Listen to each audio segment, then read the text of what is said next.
Hi, I'm Grace, and today we are going to be reading the true story of the Three Little Pigs, as told from the perspective of the Big Bad Wolf. Okay.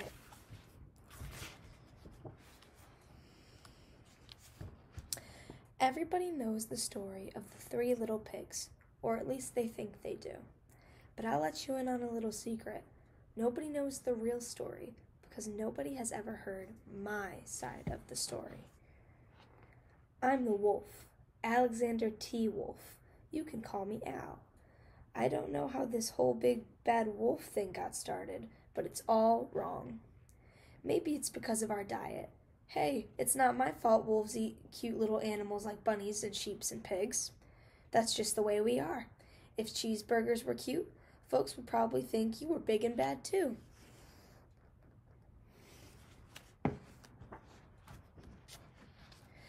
But like I was saying, the whole big bad wolf thing is all wrong. The real story is about a sneeze and a cup of sugar. This is the real story.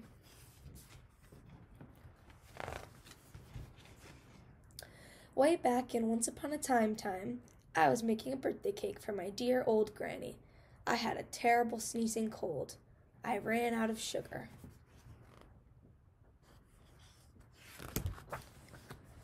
So I walked down the street to ask my neighbor for a cup of sugar. Now this neighbor was a pig, and he wasn't too bright either.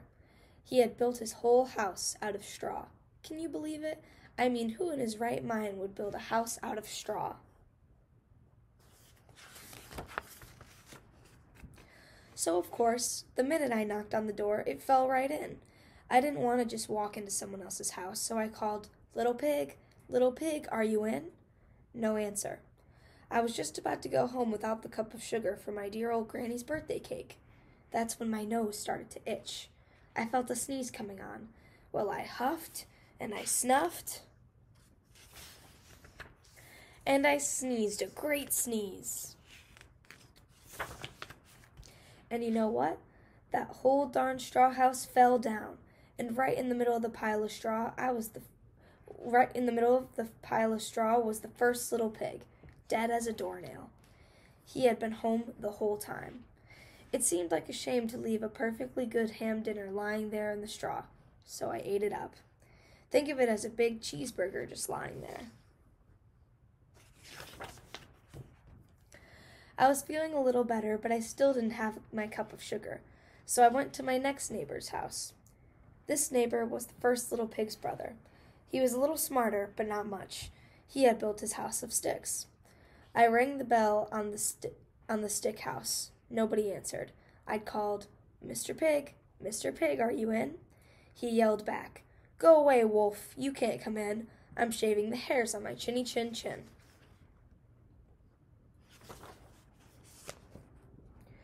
I had just grabbed the doorknob when I felt another sneeze coming on.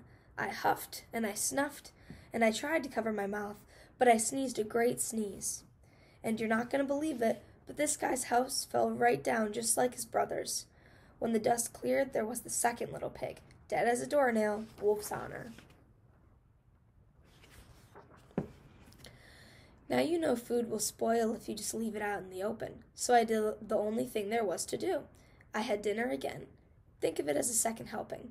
I was getting awfully full, but my cold was feeling a little better, and I still don't have that cup of sugar my dear old granny needed for her birthday cake. So I went to the next house. This guy was the first and second little pig's brother. He must have been the brains of the family. He had built his house out of bricks. I knocked on the brick house. No answer. I called, Mr. Pig, are you in? And do you know what that rude little porker answered? Get out of here, wolf. Don't bother me again. Talk about impolite. He probably had a whole sack full of sugar, and he wouldn't give me even one little cup for my dear sweet old granny's birthday cake. What a pig. I was just about to go home and maybe make a nice birthday card instead of a cake, when I felt my cold coming on. I huffed, and I snuffed, and I sneezed once again. Then the third little pig yelled, And your old granny could sit on a pin.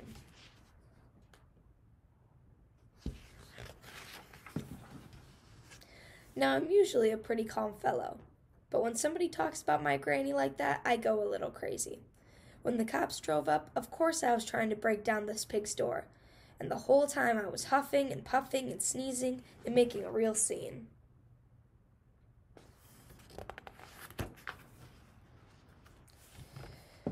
The rest, as they say, is history. The news reporters found out about the 2 pigs I had for dinner. They figured a sick guy going to borrow a cup of sugar didn't sound very exciting. So they jazzed up the story with all of that huff and puff and blow your house down and made me the big bad wolf. That's it. That's the real story. I was framed.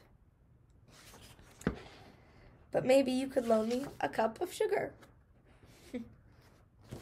So that's the end of the story. It's the story of the 3 little pigs from the wolf's maybe not so reliable perspective. So I'm Grace, and thanks for reading with me.